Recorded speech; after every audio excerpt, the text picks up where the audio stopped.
And welcome back to Calhoun County's Most Wanted, the show that asks you to help us find people we can bring down to the old hotel, Calhoun County, the county jail. I'm Chief Deputy John Garlick. My co-host this week, Chris Wright, he's out doing what Chris Wright does.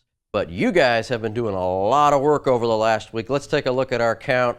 Good grief, we got 12 people put up last week, bringing our count to 4,363 people arrested since we started this show. That's awesome. You guys are doing a really great job, and let me tell you, we really appreciate it. And so all those people, when we arrest them, they all come down to the Calhoun County Jail. And so we're wondering if maybe you've ever thought about having a new career, or maybe you're right out of high school or right out of college and you're thinking about law enforcement and maybe even corrections as a great way to get your foot in the door. And let me tell you, we are looking to hire corrections officers.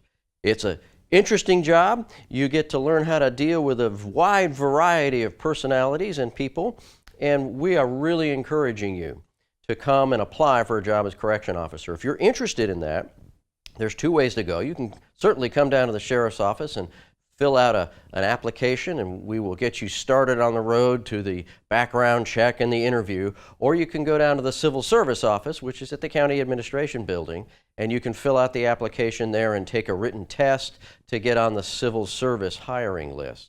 Either way, we would love to talk to you, so please come on down to the sheriff's office, ask for me, or just ask for an application, and we look forward to seeing you at the Calhoun County Sheriff's Office. But stay tuned with us, because we want to see you right back here after a brief moment. Thank you.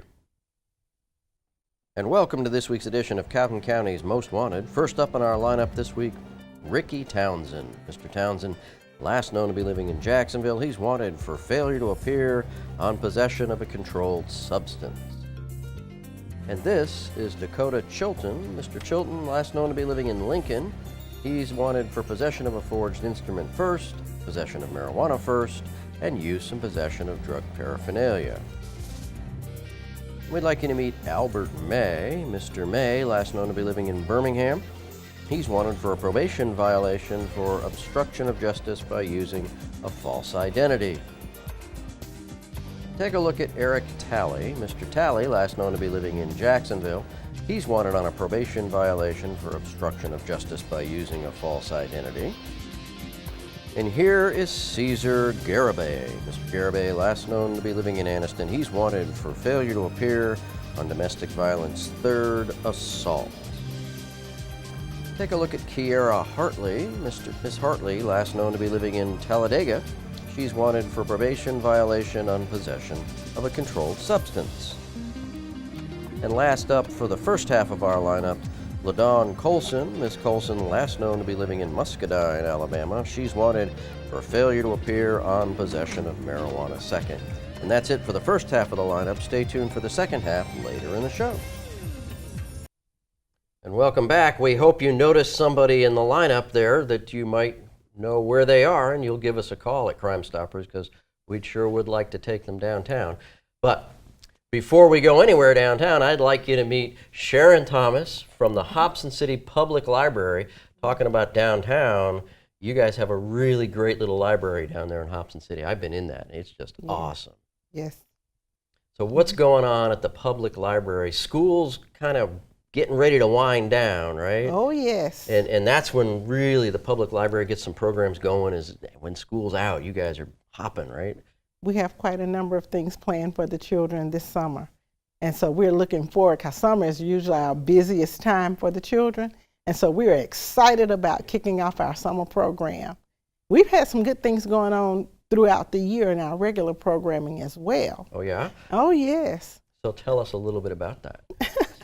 Well, to tell you about it, I need to break it down and let you be aware of our mission statement at the Hobson City Library. You know, you have to have a vision for where you want to go. Mm-hmm. And so in doing that, I just wrote it down here. All right. And it says, our mission statement, Hobson City Public Library is committed to promoting access to information, reducing barriers to the digital world, increasing literacy, and to facilitate and increase academic achievement as well as promoting literary experiences. Wow. Now, each of those things, each of those items that I outlined in that mission statement, we have activities and things that demonstrate our capability in handling those things. When we look at our access to information, what is available at the Hobson City Public Library, we have Ancestry Library, ABC Mouse, Chilton Library, Homework Alabama, and Alabama Virtual Library.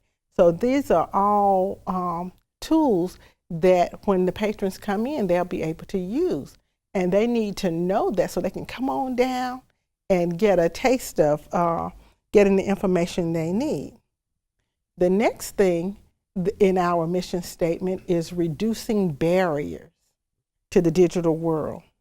And in doing that, we have various outreach programs. We've outreached to the Anniston Career Center, where they have come to the library to conduct resume writing and job search, for the patrons that come into the library. And we've had quite a few to come in to take part in that. And so I was very excited about that. Another barrier is for people who are not really computer literate. Like me. My technology is slow. Yeah. So wait a minute, hold on, wait a minute, let me scratch that out. And so, but yes, people can come in and use various programs that are online. We have utilized digitallearn.org for people to come in and learn just to operate, how to turn a computer on, operate a mouse. And so it was really fun to bring our senior citizens in to give them computer lessons and everything. So they had a good time, earned their certificates and everything. And that's really important. You talk about senior citizens doing that. And, as we age, and I know all about it, but as we age, our minds become naturally just a little bit slower and we become a little bit more anxious. But doing something new, challenging your brain, learning a musical instrument or learning new technology is just sparks the brain, gets a little gray cells going, and that's really neat that you guys are doing that. So it's been very interesting to see, them come in, and some of them, they just come in and turn, did I touch this, so I know, I've been there. I'm like that on some things right now because my technology and all that great, but we'll get on there and we'll bump around until we get to where we want to go. And so the ancestry thing that you're connected, do you get a lot of people come down who dig into that at the library? We had a few when we first started it. Then we had a little surge of people coming in, but as time goes on, it kind of wanes off a little bit. But we need to get the word back out. And so I was excited to come here and say, hey, we have Ancestry. That's really good. I go and use Ancestry.com for my own research and stuff, but I'm fortunate enough to have a computer at home I can work with. But that's a really great tool for people that are looking back. You can look up a bunch of people, not just your family, but it's a really great research tool to find your history. And Hobson City is just loaded with history. Yes. It is a remarkable city. It and is. To have the library there and the virtual library, the Alabama Virtual Library, I remember working with that when I was in grad school. That was one of our major research tools. Yes. So we want to talk more about all the great resources you have at the Hobson City Public Library, but we're going to take a break here and see the second half of this week's lineup. So stay tuned and come right back to us. And welcome to the second half of our lineup. First up this half, Anthony Gadurgis. Mr. Gadurgis, last known to be living in Rome, Georgia. He's wanted for failure to appear on theft of property third and attempting to elude. And meet Sebastian Ledoux. Mr. Ledoux, last known to be living in Piedmont, he's wanted for failure to appear for illegal possession of prescription drugs. And this is Adarius Savage. Mr. Savage, last known to be living in Birmingham, he's wanted for a probation violation on theft of property second. Take a look at Anthony Holloman. Mr. Holloman, last known to be living in Anniston, he's wanted for probation violation for identity theft. And we'd like you to meet Gregory Sansing. Mr. Sansing, last known to be living in Scottsboro, he's wanted on a probation violation for possession of forged instrument and failure to appear for possession of a controlled substance, possession of marijuana first, and use and possession of drug paraphernalia. And last up in our lineup this week, Charles Crittenden. Mr. Crittenden, last known to be living in Anniston, he's wanted for failure to pay on possession of marijuana first. And that's it for our lineup this week. If you know the whereabouts of these folks, please give us a call at Crime Stoppers. That number, 256-238-1414. So welcome back, and yes, that was the last half of that week's lineup. We hope you noticed somebody you went, wait a minute, I know that guy. And if you did, call us at Crime Stoppers so we can bring him in. But we're still here with Sharon Thomas of the Hobson City Public Library, and talking about some of the great resources and really good programs we've got going on. So let's just go. Where were we? We were talking about schools coming in, I think. Oh, yes. Because, as part of our mission statement, we want to promote literacy in our schools. So we have an outreach to our Head Start programs, the Boys and Girls Club, Stable Learning Center, as well as the area schools, that we would like to go in and promote reading. Most of the schools participate in Accelerated Reader. And so we want to promote those children who are really putting forth an effort to read these books and make their goals, but not just the ones that reach their goals. We want to look at the growth model for students who are reading as well, because we want to encourage that. And so for those children who are improving, if you improve from a D to a C, hey, that's improvement. That's growth. And so we want to encourage you, because next time you'll go from that C to that B. Oh, yeah. And on and on. So we look at those students as well, because, we want to encourage all children so that all children will be able to participate and not feel left out. Reading of the is process. It's like a muscle. The more you read, the stronger and the faster you read, and the Yes. more you retain. So what's a good age where a parent would say, I need to start sitting down with my child and looking at books and getting them ready to read? What would you say is a good age to start that? Infants. Infants, yeah? Yes. Okay. Now, because children they're like sponges. When you're holding that baby on your lap and you're looking at picture books and you're using the books with different textures on it, and talking about those things, children are absorbing those things. And so we can start their early learning library. Yeah, very good, very good. Early learning library. As a matter of fact, the Dolly Parton Imagination Library. We had them on the show, I think last week maybe, or the week before. Yeah. From birth to 5 years old, they will send a book each month for a child. You fill out the form, and we have those forms available at the library. If you like to fill out a form for your child between from birth to 5 years old, you can do that, and they will send books. That's awesome. So how, libraries have changed so dramatically in the course of my lifetime. When I was a kid, it was a library. You had books on shelves, and there were no computers in those days. It was books on shelves and the little card index that you had. Oh, yes. Okay, so libraries are morphing and adapting to this digital world. So what is somebody, when they walk into your library, what's it look like? What's that experience like? Well, we have books on shelves. Good. We have books on shelves, but not only that, we have media in different formats, so that all may read. As a line from the Alabama School for the Deaf and Blind, we outreach with them as well and share in their resources for people who have limited visions, or for people who have maybe some disability that prohibits them. They can utilize the audio books. Oh, that's awesome. Oh, yes. And so I'm thankful for that outreach to them through the Alabama Public Library Service. to utilize that service to have digital readers. And if you go through the talking books, you can make your selection of books that you'd like to read, and they'll send it to you send it to the library in digital format. And so you just pop it in the cassette and you can just listen to it. Wow. And so that's a great benefit for some, because for those people who are visually or physically impaired and not able to handle the book, or for some of our senior citizens who may have trouble, just concentrating and, just holding the book and reading, and because vision sometimes get to be blurry. And so they really enjoy that.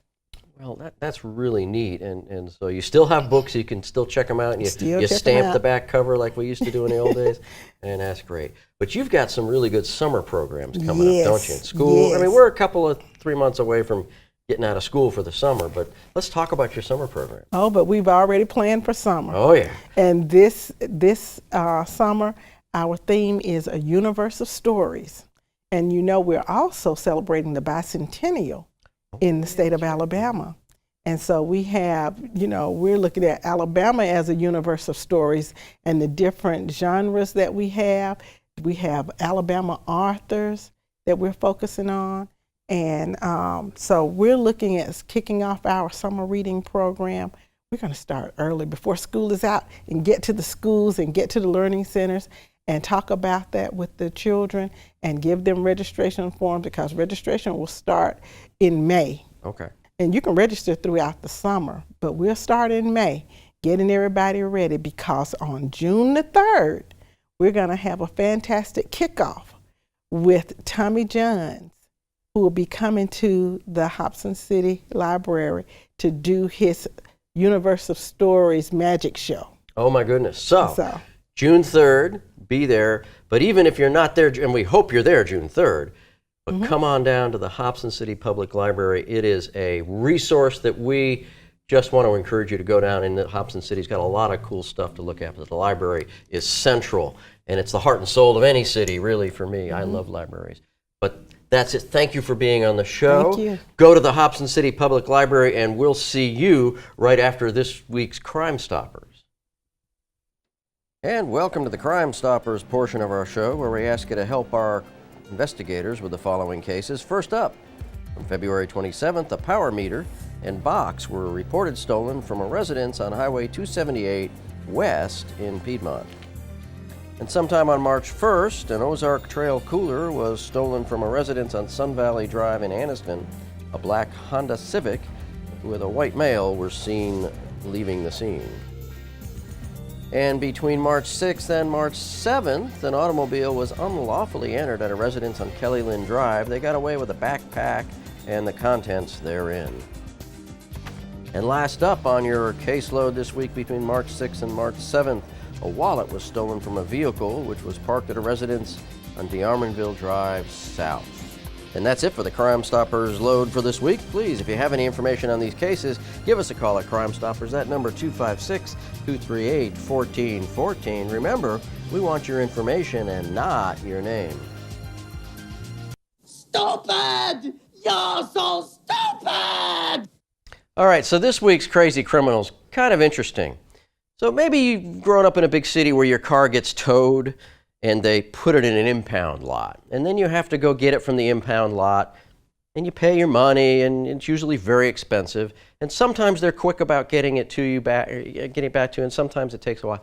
Well, this guy, he gets his car impounded, and he goes and he pays the $300 or $400 it takes to get it out, and he waits, and he waits, he waits, and he gets impatient. So I don't know, when I get impatient, I tap my foot, or maybe I, try to incentivize somebody to get moving.